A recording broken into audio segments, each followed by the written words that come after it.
Welcome to How to Cook That. I'm Ann Reardon and today we're having fun with chocolate. First up we're going to make cake pops and swirl them in chocolate, and then we're going to make these gorgeous chocolate truffles.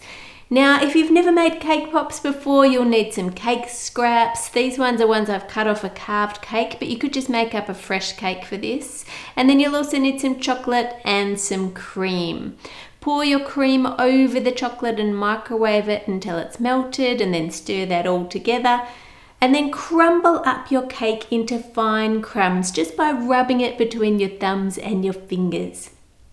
Then mix in the ganache that we just made. You can just use buttercream frosting for this, but ganache tastes so much yummier.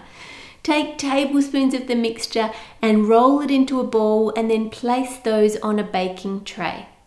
Dip a cake pop stick into some melted compound chocolate and then push it into the ball. This just glues the ball to the stick so it doesn't fall off when we do the next step. Temper some real white chocolate, and I'll link you to the Chocolate Secrets video at the end of this one, which shows you several different ways to temper at home. My favourite is using freeze-dried cocoa butter. I just find that quickest and easiest to do. Place some of your chocolate into 2 small bowls and add some oil-based food colouring, and you can get this as a liquid or as a powder, and you just mix those in and it colours your chocolate nicely. But you can't use gel or liquid food colouring for this, because if you do, it will seize up your chocolate and make it go all lumpy. Take your big bowl of white chocolate and drizzle over the coloured chocolate over the top, going across one way and then across the other way. You can make as many colours as you like here. Now take a cake pop and dip it in and swirl it around and pull it out. Just dip it in, swirl it around and pull it out. And then you want to hang those upside down to set. I just have a piece of wood that I've drilled holes in that's the size of the cake pop stick, so it just sits in there snugly and tight so it doesn't fall off. Add more colour on top and continue just to push them in, swirl them around and then pull them out and hang them up. These would be great in your sports team's colours or to go with the theme colours of your party, because they just look gorgeous. Now let's move on to the truffles. Colour some chocolate again, making sure that you're using oil-based food colouring. Don't use liquid and then tell me in the comments that your chocolate went all lumpy and it didn't work. You have to use oil-based colouring. If you want to, you can also smear some coloured cocoa butter onto the moulds and then fill them up with your chocolate. Spread it up the sides using a spoon so there's no gaps, and then flip it over and give it a little shake and let the excess drain out, so you end up just with a nice coating of chocolate over your mould.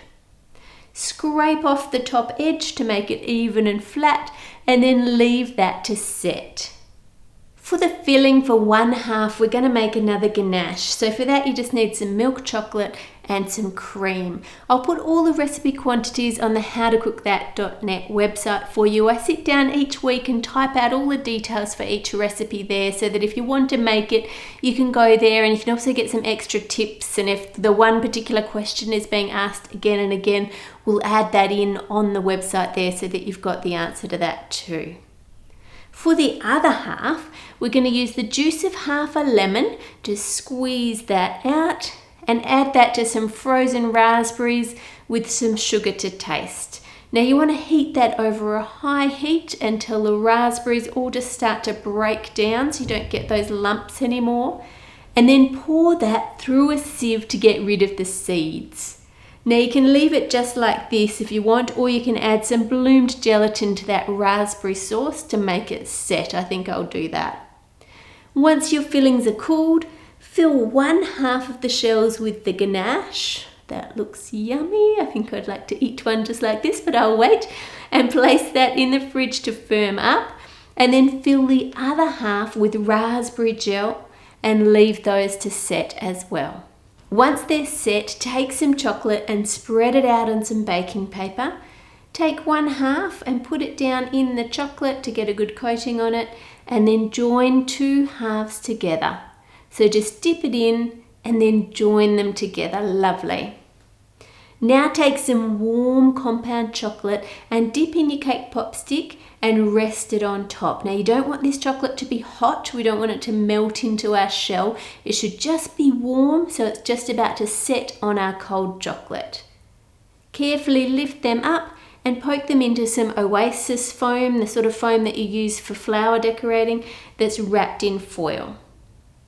Pipe over some tempered dark chocolate and then immediately follow that up with some white chocolate and let it just drip down over the sides, and that's how we're going to get this nice pattern that comes up around them. You could just leave them the one colour of chocolate if you like, but I like the combination of the two just dripping down. And you can give it a third coat of white if you want, or go back over it with the dark. Just play with it until you get something that you like. Turn it the right way up and push the stick sideways until the chocolate just breaks off. And you can of course make these all different colours and all different designs. These ones are actually inspired by a French chocolatier, Martin Diaz. He is amazing, go look him up. And they look epic and they are super yummy inside. Subscribe to How to Cook That for more crazy sweet creations. If you're already subscribed from ages ago, YouTube won't let you know when I upload a video unless you hit the bell to turn on notifications. That's the equivalent to what subscribing used to be, so make sure you turn on notifications. Make it a great week and I'll see you on Friday.